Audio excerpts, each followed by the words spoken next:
Hey everyone, and welcome back to another video. And in this video, I'm going to show you where to load your laundry detergent in your Whirlpool washing machine. Now, this video is going to be particularly useful for individuals. Let's say that you got a new Whirlpool washing machine. Where do you actually go ahead and load the laundry detergent? Now, this video is going to be short, sweet, and simple, guys. There's not going to be a lot of steps involved, but in order to do this, what you're first going to do is open up the lid. And then once you have the lid open, you're going to see these two sections that say softener and detergent. You want to go ahead and pull open the softener and detergent panel. And then this is where you're going to load your laundry detergent. So there's a thing that says max here. So you can simply just pour your laundry detergent in this middle cup here. But if you have a powder laundry detergent, what you could actually do is that you could actually go ahead and pull this out. And you can see here it says that liquid laundry detergent is only allowed in this panel here. And if you want to put powder detergent, you could actually load the powder detergent here as well.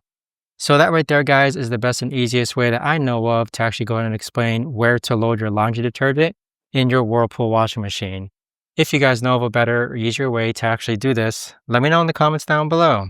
I would love to know. Thanks so much for watching, everyone, and I'll see you guys all in the next video.